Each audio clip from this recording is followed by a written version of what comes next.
তথাকথিত আলু পটলের তরকারি ভুলে যান। আমি যেভাবে করছি এরকমভাবে আলু পটলের তরকারি করবেন, বাড়ির লোকেরা হাত চেটে খাবে। আর তার সাথে থাকছে গাওয়া ঘি ভাজা নরম করে পরোটা। চলুন তাহলে বেশি বকবক না করে দেখে নিন আজকের রেসিপি। প্রথমে আমি পরোটা করার জন্য আটা আর ময়দা নিয়ে নিয়েছি সমানভাবে। তার সাথে পরিমাণ মতো নুন আর সাদা তেল নিয়ে নিচ্ছি, রিফাইন অয়েল নিয়ে নিচ্ছি। এবার আমি এটাকে হালকা গরম দুধ দিয়ে মেখে নিলাম। খুব একটু নরম নরম করে মাখতে হবে যাতে সফট হয়। এরপরেতে আমি এটা তেল মাখিয়ে কিছুক্ষণের জন্য রেখে দিচ্ছি। এরপর আমি একটা ভিজে ন্যাকড়া দিয়ে এটাকে ভালো করে চাপা দিয়ে আলু পটলের তরকারিটা করতে শুরু করে দিলাম।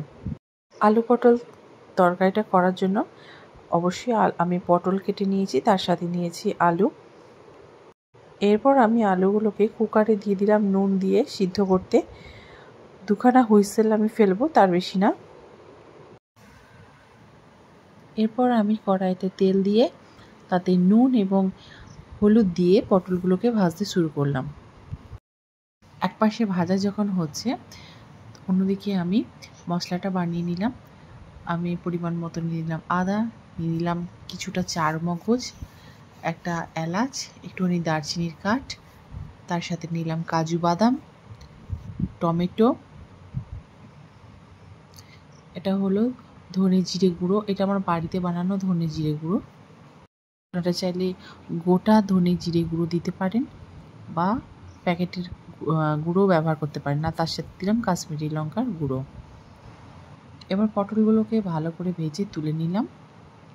এবার এই পটল ভাজার তেলেই আলুগুলোকে হালকা নেড়েচেড়ে নেব।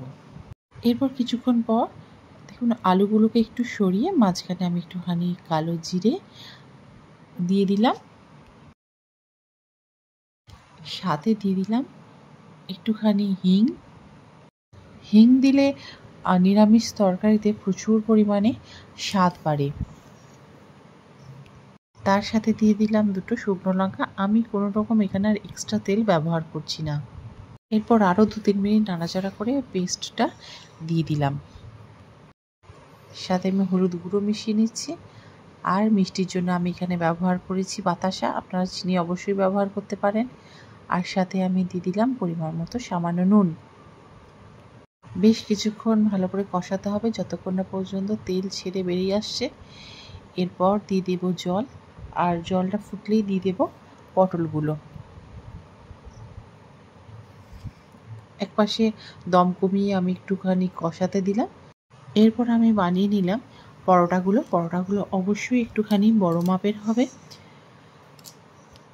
আর সেই জন্য লেচিগুলোকেও একটুখানি বড় বড় মাপের করতে হবে।